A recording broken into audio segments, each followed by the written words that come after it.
Assalamualaikum warahmatullahi wabarakatuh. Arkeologi sebagai ilmu yang berkaitan dengan artefak, itu tidak hanya artefak yang berasal dari manusia, tetapi juga yang berasal dari alam atau mengalami proses alamiah. Nah, sehingga arkeologi juga harus interdisipliner, tidak hanya ilmu-ilmu humaniora, tapi juga ilmu-ilmu yang disebut Naturwissenschaften. Jadi yang dimasukkan itu misalnya adalah geologi. Ya. Jadi geologi ini penting bagi arkeolog karena kalau ia menemukan suatu benda pada lapisan tanah atau lapisan bebatuan, maka kita akan bisa menyimpulkan bahwa periode yang berkaitan dengan batuan tertentu itu akan menunjukkan pada persoalan waktu, ya, waktu kejadian.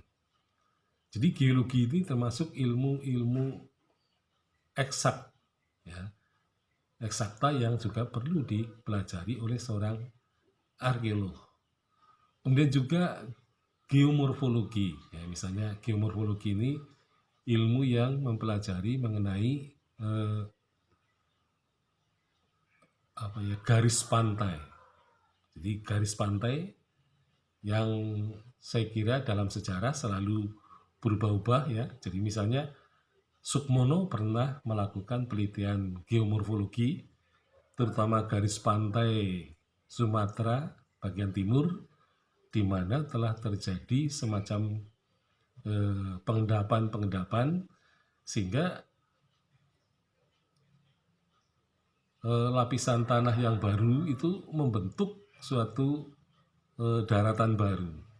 Nah, sehingga dengan demikian garis pantai itu bergeser, ya, ke arah pantai. Ya, jadi erosi, ya, dari pegunungan, dari dataran tinggi, nah kemudian telah mengubah garis pantai.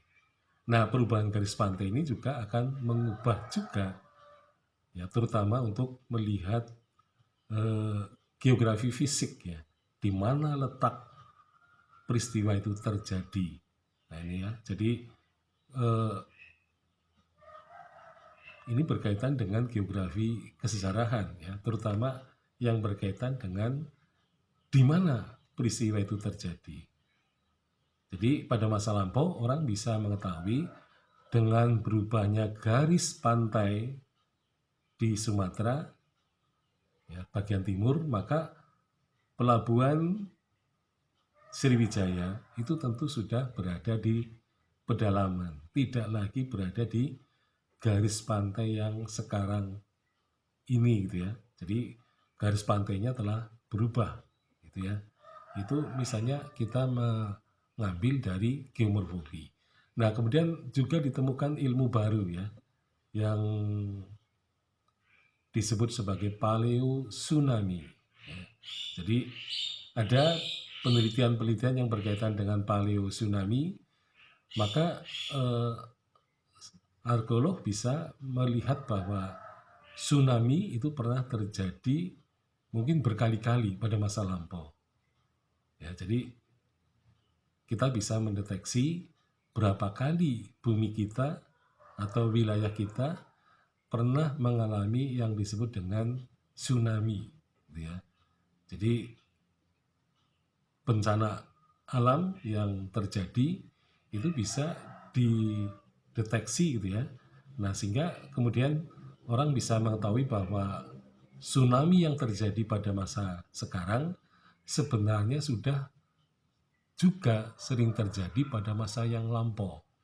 Jadi artinya tsunami itu bukan pengalaman pertama dalam sejarah manusia di suatu tempat, tetapi sebenarnya merupakan sejarah yang berulang, gitu ya.